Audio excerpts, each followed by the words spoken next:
Hello everyone, welcome back to my channel. आज हम पढ़ने वाले हैं डेफी-हेल्मन एल्गोरिदम। साइबर सिक्योरिटी का लेक्चर नंबर 15 है ये। और लास्ट टाइम हमने पढ़ा था Shannon theory of confusion and diffusion.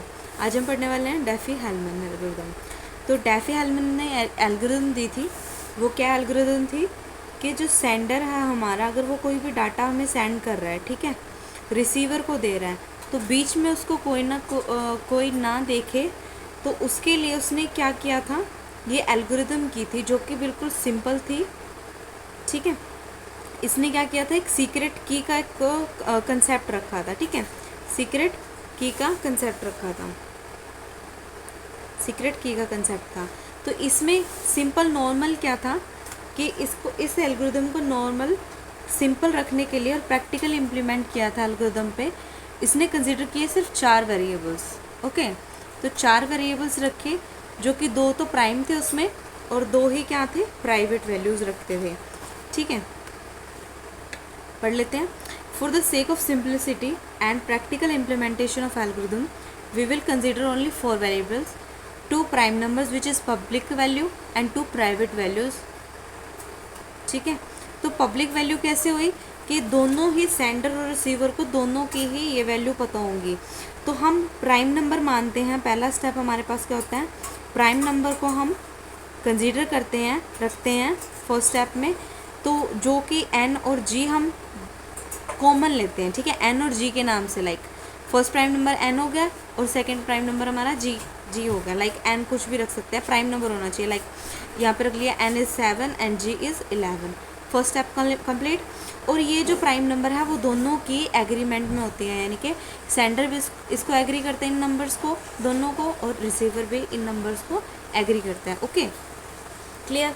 Next step हमारे पास होता है कि प्राइवेट की, जो कि दोनों की अपनी अलग अलग की होती हैं। प्राइवेट नंबर मानते हैं दोनों अपना अलग अलग, सेंडर अलग मानेगा और रिसीवर अलग मानेगा। सेंडर के लिए हम एक्स कंसीडर कर रहे हैं और रिसीवर के लिए हम वाई कंसीडर कर रहे हैं।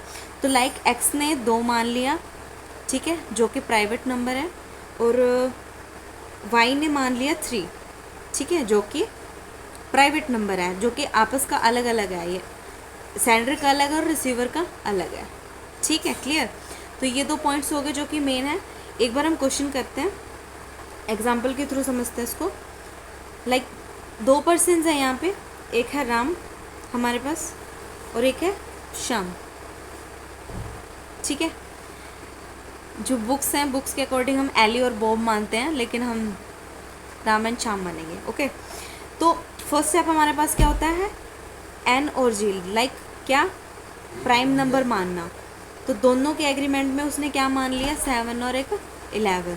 तो एन की वैल्यू हमारे पास क्या आ गई, 7, और जी की वैल्यू क्या आ गई, 11। तो शाम के पास भी सेम, एन की वैल्यू 7 एंड जी की वैल्यू 11। Is that clear. इसके अंदर एक स्टेप होता है, दोबारा देखते हैं एक बार। 2 पर्सन हमने कंसिडर कर लिए, राम एंड श्याम। ओके, तो एन एन और जी 2 प्राइम नंबर्स थे जो कि इक्वली एग्रीमेंट पे थे। तो एन और जी की वैल्यू आ गई, N is 7 and G is 11। तो शाम के पास भी एन 7 चला गया और जी 11 चला गया। तो इक्वेशन हम मानते हैं ए नाम से, जो कि राम मान रहा है। ठीक है, A equal to ji of X mod N.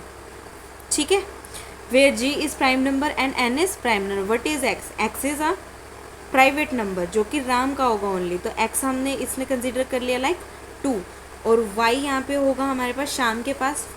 तो इसने मान लिया अपना सीक्रेट नंबर, प्राइवेट नंबर क्या मान लिया, 3। तो इसके लिए इक्वेशन हम करते हैं B equal to ji of Y mod N. Okay, तो इसमें क्या है, ये इक्वेशन हमें लिखनी ही लिखनी होती है, कंसिडर करनी ही करनी होती है दोनों तरफ। ठीक है, क्लियर। उसके बाद क्या है, यहाँ पे वैल्यू रखते हैं हम। जी की वैल्यू हमारे पास क्या है, 11, एक्स हमारे पास 2 है, मॉड करना है N, N is 7। B equal to G क्या है, 11, 3 मॉड एन इज़ 7। ओके, तो ये क्या हो जाएगा, 121 mod 7, B equal to 11 raised to the power 3 is 1, 1331 mod 7। Clear. तो मोड कैसे निकालते हैं हम? तो मोड होता है हमारा रिमाइंडर, ठीक है। तो क्या करते हैं हम? रिमाइंडर करते हैं 121 को 7 से डिवाइड करेंगे 5 1, यह हमारे पास क्या हो जाता है, ठीक है। तो रिमाइंडर हमारा क्या आ गया 2, ठीक है। तो ऐसे ही हम इसको डिवाइड करेंगे 1331 को मोड 7, जो रिमाइंडर आएगा, रिमाइंडर हमारे पास क्या आता है 1 आ जाता है, ठीक है। Is that clear? तो हमारे पास यहाँ पे वैल्यू आ गई ए की वैल्यू और बी की वैल्यू, ठीक है। अब लास्ट स्टेप हमारे पास जो कि क्या है, सीक्रेट की। अब क्या करते हैं, ए की वैल्यू शाम को दे देता है और जो शाम है वो बी की वैल्यू किसको दे देता है, राम को दे देता है। तो अब क्या करते हैं, हम की मैच करते हैं कि की हमारा सेम है या नहीं है। तो की के लिए हमारे पास फॉर्मूला रहता है K1 for Ram, K2 for शाम। तो K1 equal to B raise to the power X mod N, K2 equal to A raise to the power, जो ए आई है इसके पास, वाई मोड एन। कुछ नहीं करना हमें, जहाँ ए था वहाँ की लिख गया है और जहाँ पे जी था वहाँ पे बी है। तो बी यहाँ पे क्या हो गया, हमने चेंज कर दिया, इन दोनों को स्वैप कर दिया। तो की निकालने के लिए अगर इन दोनों की सेम आ गई, तो की सेम आ गई तो क्या हो गया, सेंडर ने जो डाटा भेजा है वो हमारा क्या हो जाएगा, रिसीवर को रिसीव हो जाएगा, क्योंकि हमारे पास की क्या है, सेम लग गई है, ठीक है, सेम की आ गई। तो अभी यही चेक करना है तो की सेम है या नहीं है। तो K1 equal to B, B क्या है हमारे पास 1, एक्स क्या हमने माननी थी, सीक्रेट की उसने माननी थी 2, मोड एन इज 7, K2 यहाँ पे क्या आ जाएगा हमारे पास 2 raise to the power, Y क्या हमारे पास 3, मोड 7। क्लियर। तो यहाँ पे क्या आ जाता है हमारे पास, K1 is equal to 1 mod 7। तो ये हमारे पास क्या आएगा 1 मोड 7। तो 0 से मल्टीप्लाई करेंगे तो यहाँ पे 0 आ जाएगा, 7 0 से 0, क्योंकि 1 से तो छोटा ही है, पॉइंट में हमें लेना नहीं है, तो रिमाइंडर हमें चाहिए। तो 7 0 से 0, 1 में से 0 गए, दैट इज़ 1। तो हमारे पास रिमाइंडर क्या आ गया हमारे पास 1। तो K1 हमारे पास 1 मोड 7 का आंसर आ गया 1। तो K1 हमारी जनरेट हो गई 1। क्लियर। K2 हम निकालते हैं, K2 is equal to 2 raise to the power 3 is 8 mod 7, इसको निकालेंगे 7 में से 7, दैट इज़ 1। तो रिमाइंडर हमारे पास क्या आ गया 1। तो K2 भी हमारे पास क्या आ चुकी है 1। तो दोनों ही क्या हो गई, की सेम आ गई, ठीक है। तो K1 equal to K2, that means ये क्या हमारे पास, सीक्रेट की हमारे पास जो की है हमारी अगर सेम आ चुकी है तो हमारा क्या हो गया, डाटा क्या हो जाता है हमारा, एनकोड और डिकोड हो जाएगा, ठीक है। तो ये जो कंसेप्ट था वो ही हमारा किसने बताया था, डेफी हेलमन ने। तो ये सिंपल सा कंसेप्ट था, एक बार फिर से गो थ्रू कर लेते हैं। तो पहला काम क्या किया था, 2 पर्सन थे, ठीक है, राम और श्याम। उन दोनों ने क्या किया, प्राइम नंबर माना एन और जी, एन इज 7 और 11, तो दोनों को पता है, राम को भी और श्याम को भी, ठीक है। तो अब क्या करना है, ये हमारे पास क्या आ जाते हैं प्राइम नंबर, ठीक है, और ये हमारे पास इसकी एक्स नाम से क्या आ जाएगी, सीक्रेट की, जो कि सिर्फ राम को पता है, ठीक है। तो ऐसे ही ये दोनों हमारे पास क्या आ गए, प्राइम नंबर, और वाई जो कि सिर्फ शाम को पता है इसके सीक्रेट की। डन।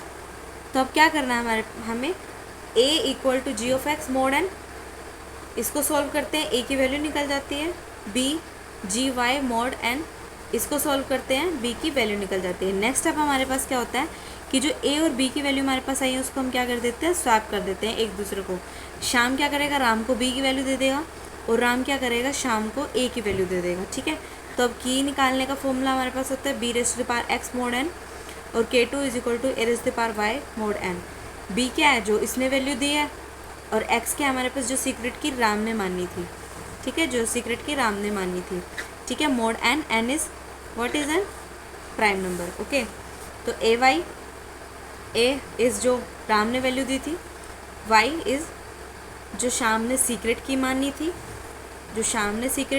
थी, मोड एन, मोड एन यानी कि जो हमारे पास प्राइम नंबर है, ठीक है। तो इसको हम सॉल्व कर लेते हैं। मोड का मतलब होता है रिमाइंडर, रिमाइंडर निकालो और आंसर निकल गया, ठीक है। तो अगर हमारे पास की दोनों की सेम आ जाती हैं, ठीक है, तो क्या हो गया, वो क्या कर देगा, जो सेंडर है हमारे पास, जो सेंडर ने भी जो भी डाटा शेयर किया है वो रिसीवर को बिना किसी परेशानी का वो सिर्फ रिसीवर के पास ही जाएगा, क्योंकि उनके पास क्या है, उनकी क्या है, की शेयर हो चुकी है, जो कि की भी दोनों की क्या है, सेम है, ठीक है। तो इसीलिए जो सेंडर ने जो डाटा भेजा वो रिसीवर को ही मिलेगा, ठीक है, बीच में कोई इंटरफेयर नहीं कर सकता, ठीक है। तो ये हमारे पास था डेफी-हेल्मन एल्गोरिदम।